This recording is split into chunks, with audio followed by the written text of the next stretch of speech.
আজ আমরা আপনাদের দেখাবো জমা জলের যন্ত্রণার ছবি। দুটি পঞ্চায়েতের আলাদা আলাদা ছবি আপনারা দেখতে পাচ্ছেন। একদিকে রয়েছে ফারাক্কা ব্লকের বেওয়া 1 নম্বর পঞ্চায়েতের অন্তর্গত পলাশী ফারাক্কা গ্রামের ছবি, অপরদিকে রয়েছে বেনিয়া গ্রাম পঞ্চায়েতের অন্তর্গত লোহাপট্টি এলাকার ছবি। দুটি ছবি মূলত বিষয় এক। টানা বৃষ্টির কারণে দুটি এলাকাতে জলমগ্ন হয়ে পড়েছে বিস্তীর্ণ এলাকা, যার ফলে ঘরের মধ্যে এক হাঁটু জল, কোথাও আবার এক কোমর জল লক্ষ্য করা যাচ্ছে। এলাকার বাসিন্দাদের অভিযোগ, জল নিকাশের ব্যবস্থা না থাকার কারণে অল্প বৃষ্টি হোক বা ভারী বৃষ্টি হোক, জল জমার সমস্যায় পড়তে হয়। বিগত 10 থেকে 12 বছর ধরে একই সমস্যায় ভুগছেন তারা।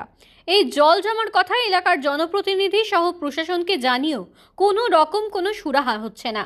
লোকসভা হোক কিংবা বিধানসভা অথবা পঞ্চায়েত ভোট নির্বাচন আসলেই শুধু মেলে প্রতিশ্রুতি, ভোট শেষ হয়ে গেলে মেলে না কারো দেখা।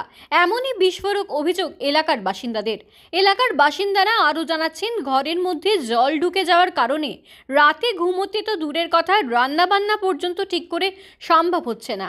পাশাপাশি ঘরে ছোট ছোট বাচ্চারা রয়েছে, আতঙ্কে রয়েছেন। পোকামাকড় ছাড়াও এই মুহূর্তে বিভিন্ন স্কুলে চলছে পরীক্ষা, আর সেই সমস্ত ছাত্রছাত্রীদের পড়াশোনার যেমন ক্ষতি হচ্ছে, তেমনি স্কুল পাঠাতে গেলে তাদেরকে পোশাক নিয়ে রাস্তায় গিয়ে পড়তে হচ্ছে।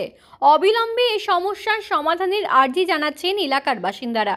তবে বেনিয়া গ্রাম পঞ্চায়েতের অন্তর্গত লোহাপট্টি এলাকার মানুষের অভিযোগের কথা শুনে গতকাল এলাকা পরিদর্শন করেন ফারাক্কার বিডিও জুনায়েদ আহমেদ। তিনি আশ্বাসও দিয়েছেন পাম্প লাগিয়ে জল নিকাশের ব্যবস্থা করে দেবে, কিন্তু এখনো পর্যন্ত কোনো কাজই হয়নি বলে অভিযোগ তুলছেন এলাকার বাসিন্দারা। দুটি গ্রামেরই বাসিন্দারা এই জমা জলের ভোগান্তি নিয়ে কি বলছেন শোনাবো। অনেক দিন ধরে, তাও 10-12 বছর ধরে, বেশি হবে এইরকম একই রকম বললাম, একই রকম অবস্থায় আছে। এলাকায় তো প্রশাসন রয়েছে, মেম্বার রয়েছে, প্রধান রয়েছে, তাদেরকে জানাননি? এতদিন তো জল ছেঁচে ফেলছিলাম পয়সা করে দিয়ে, মেম্বারদেরকেও বলছিলাম, মেম্বাররা আসছিল, এসে ছেঁচে ফেলছিল। 2 বছর ফেলছি, আমরাও পয়সা দিয়েছি, দিয়ে ফেলিয়েছি, এরকম অবস্থা। এই জলটা জমছে কেন? জল নিকাশের ব্যবস্থা নেই না, কিছু ড্রেন করে নেই। এর আগে কতবার বলেছি ড্রেন করার জন্য, কিন্তু কই হতে দেয়নি। কারা হতে দেয়নি? এই তো গ্রামের লোক, কি অনেকবারই চেষ্টা হয়েছে, কিন্তু কেউ ড্রেন করেও দেয়নি। কি বলছে হবে। এই হবে বলে 10-12 বছর কাটিয়ে দিল। হ্যাঁ, হবে, হচ্ছে, কোনো রকম সমাধান নেই না। এই যে বাড়ির মধ্যে এখন তো জলে রয়েছেন, কতটা অসুবিধা হচ্ছে? কত অসুবিধা, এই অসুবিধা করেই তো থাকছি স্যার। এলাকার নাম কি? এটা ফারাক্কা। কোন পঞ্চায়েত? এই বেওয়া 2 না বেওয়া 1? হ্যাঁ, কি নাম আপনার? আমার নাম দয়াময়ী চৌধুরী। হচ্ছে আপনাদের এই তো জলের তো কোনো ব্যবস্থাই নেই। আমরা তো যখনই বৃষ্টি হয় তখনই আমরা জলের মধ্যে ডুবে মরি বাচ্চা কাচ্চা নিয়ে।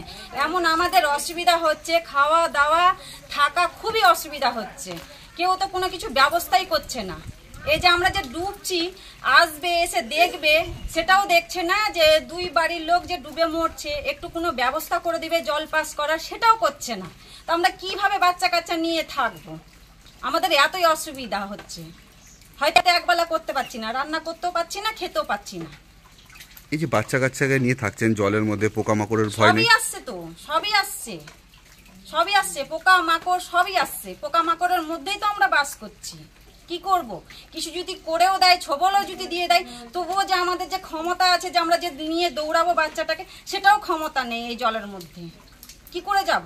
আমাদের তো কিছু একটু ব্যবস্থা করে দিবে, সেটাও করছে না। এসে তো দেখছেই না যে আমরা এতগুলো জলের মধ্যে ডুবে আছি।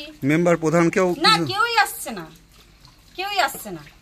আমরা কতবার যাব পঞ্চায়েতে, বারবার। জানেই তো ওরা 2 ঘর ডুবে মরছেই, তবুও তো একটু দেখা দরকার। জানিয়েছেন? হ্যাঁ, জানানো হয়েছে তো, তারপরেও আসছে না। আসছে না তো কি করে আমরা থাকবো এই জলের মধ্যে বাচ্চা কাচ্চা নিয়ে? এটা জল নিকাশের ব্যবস্থা নেই, কোনো ব্যবস্থা নেই। চারপাশেই সব ঘিরা, জলের মধ্যেই আমাদেরকে বাস করতে হচ্ছে।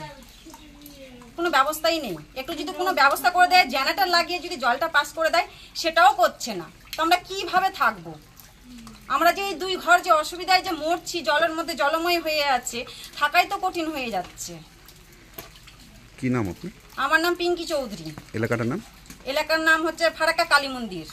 কোন পঞ্চায়েত? এই আমাদের গ্রাম পঞ্চায়েত দেওয়া 1। হ্যাঁ, জলে অনেক সমস্যা তো সব ডুবে গেছে, তো কোনো কিচ্ছু করা হচ্ছে না। বাচ্চাদের পরীক্ষা টরীক্ষা সবকিছু একদম বেকার। রান্না ঘরেও জল, রান্না করে যে খাবো তারও উপায় নাই, রান্নাও করতে পারি না।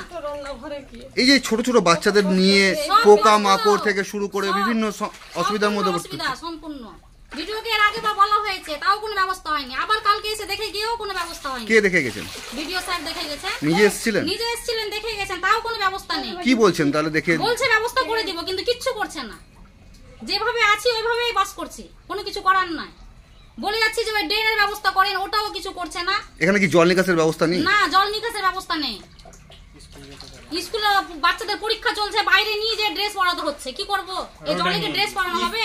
যেতে পারছে না, পরীক্ষা চলছে, যেভাবে হোক পাঠাতে তো হবে। পরীক্ষা তো আর বাদ দেওয়া যাবে না। পরীক্ষার জন্য নিয়ে যাওয়া হচ্ছে, রাস্তার ধারে যে ড্রেস পরাচ্ছি, ড্রেস পরিয়ে পরীক্ষা করতে নিয়ে যাচ্ছি, কি করব? স্কুলে তো শুনবে না। এটা তো বেনিয়াগ্রাম পঞ্চায়েতের হ্যাঁ, প্রধান বা মেম্বার কাউকে জানানো হয়নি? জানানো হয়েছে, তারা কি কোনো বলছে? ব্যবস্থাই করেনি। বলছে করব, আশ্বাস দিয়ে যাচ্ছে, শুধু বলছে যে করবো, বাস, এটা আর কোনো কিছু না। ভোটের টাইমে তো ঠিকই আছে, আমরা সব ভোট দিয়ে আসছি, কিন্তু কোনো ব্যবস্থাই নেই। এইবারই কি বৃষ্টিটা এরকম হওয়ার কারণে কি জল জমছে, না আগেও জমেছে? না, আগে কোনোদিন জমেনি। আগে জমেছে, এর আগেবার 2বার জমেছে জল, এর আগেবার 2বার জল জমেছে। তখন কি অবস্থা হয়েছিল? তখন থেকে বলছে যে রাস্তাও করে দিচ্ছে না, আমাদের গ্রামে রাস্তাও করে দিচ্ছে না, জলের নিকাশের ব্যবস্থা করে দিচ্ছে না। শুধু বলছে যে দিব, শুধু ভরসাই দিচ্ছে, আর কোনো কিছু নাই। ভরসা দিলে তো হবে না, করে দিতে হবে। কি নাম এলাকাটা? এর লোহাপট্টি, নিউ ফারাক্কা লোহাপট্টি। আপনার নাম? সাম্মা বিবি। সমস্যার সম্মুখীন হতে হচ্ছে। এমনকি এই যে এত জল, পোকামাকড়, কেঁচো, সাপ, হ্যাঁ, নানান বিভিন্ন ধরনের পোকামাকড়ের সংক্রমণ। এই সব সংক্রমণ থেকে কখন বাচ্চাদের বা বড়দের কখন যে কীভাবে দুর্ঘটনা ঘটবে, মানে কখন যে আপদ বিপদ ঘটবে কোনো বলার কিছু নেই, যখন তখন ঘটে যেতে পারে। তো এই যে আমরা এই পরিস্থিতিতে আমরা বিডিও স্যারের কাছে যাচ্ছি ফারাক্কা ব্লকের, তারপরে মনিরুল স্যারের কাছে যাচ্ছি, যিনি ফারাক্কা ব্লকের বিধায়ক আছেন, এমএলএ আছেন, ওনার কাছে যাচ্ছি। তারপরে আমাদের গ্রামের যিনি মেম্বার আছেন তিনার কাছেও যাচ্ছি।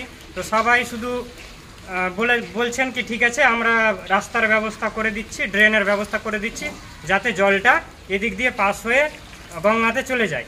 কিন্তু আজ পর্যন্ত এই যে 3-4 বছর থেকে আমরা এই কঠিন পরিস্থিতির সম্মুখীন হচ্ছি, কিন্তু সবাই শুধু আশ্বাস দিচ্ছে কিন্তু করে দেয় না। প্রত্যেকবার আমরা বলছি, আর প্রত্যেকবার বলছে কি হ্যাঁ তোমাদের হবে, টেন্ডার হয়ে গেছে, হ্যাঁ এই কিছু দিনের মধ্যে হয়ে যাবে, কয়েক মাস পরে হয়ে যাবে, কিন্তু আর হয় না। আর কালকে বিডিও স্যারকে ডেকে নিয়ে এসেছিলাম, বিডিও স্যারও দেখলেন, কিন্তু বলে দিচ্ছে যে করে দিচ্ছি, জলটা আপাতত সেলো মেশিন দিয়ে পাম্প দিয়ে জলটা তুলে এতে পাঠিয়ে দেব নদীতে, কিন্তু সেটারও কোনো ব্যবস্থা নেই। এই নিউ ফারাক্কা লোহাপট্টি গ্রামের মানে প্রত্যেকটা পুরো পাড়া গ্রামবাসী মানে রাত্রের ঘুম নষ্ট হয়ে গেছে, কেউ ঠিকমতো ঘুমাতে পায় না। কত লোকের বাস রয়েছে এই গ্রামে? এই গ্রামে মোটামুটি 700-800 লোকের বাস। সবারই একই সমস্যা? সবারই একই সমস্যা। তো আমাদের রান্না খাওয়া, এই বাচ্চাদের যে ছোট ছোট বাচ্চাদেরকে স্কুলে পাঠাবার পরীক্ষা চলছে, হ্যাঁ এখন যে সেকেন্ড সামেটিভ পরীক্ষা চলছে, টার্মিনাল পরীক্ষা চলছে, এই মানে পরীক্ষাও ঠিকমতো যেতে পারছে না, পরীক্ষা ঠিকমতো দিতে পারছে না। এই যে স্কুল যাবে, ড্রেস চেঞ্জ করবে, সেটারও তো সমস্যা, কোথায় ড্রেসটা চেঞ্জ করবে? কি চাইছো এখন? এখন চাইছি আমাদের এই জলটা যেইভাবে হোক নিকাশি ব্যবস্থা করা দরকার, মানে জল যেন আর কোনো বছর যেন এখানে আটকে না থাকে। এই জলটা ডিরেক্ট গিয়ে নদীর সাথে সংযোগ করে দেওয়ার জন্য, ড্রেনের মাধ্যমে হোক আর যাই কিছুর মাধ্যমে হোক, যাতে আমাদের এই গ্রামে যাতে জলটা আর না জমতে পারে বছর বছর, প্রত্যেক বছর। এটা কি প্রত্যেক বছরই সমস্যা? প্রত্যেক বছরের সমস্যা। যবে থেকে এই নতুন ব্রিজের রাস্তাটা চালু হয়েছে, কাজ শুরু হয়েছে, তবে থেকেই আমাদের প্রত্যেক বছর এরকম প্রত্যেকটা বাড়িতে জল ঢুকছে, জল জমে থাকছে, এরকম অবস্থা। 2 মাস 3 মাস ধরে আমাদেরকে এইভাবে জীবনযাপন কাটাতে হচ্ছে। এই নোংরা জলে চুলকুনি হচ্ছে, হ্যাঁ, দাঁত হচ্ছে, হাজা হচ্ছে, এই যে চর্মরোগ, এগুলো মানুষ মানে জীবনযাপন করবে না এগুলোর পিছনে খরচ করবে, ডাক্তার দেখাবে? গরিব মানুষের পক্ষে প্রচুর মানে সমস্যার সম্মুখীন হচ্ছে গরিব মানুষেরা। কি নাম তোমার? আমার নাম আহমদুল হাসান, এলাকার বাসিন্দা? এই গ্রামের বাসিন্দা।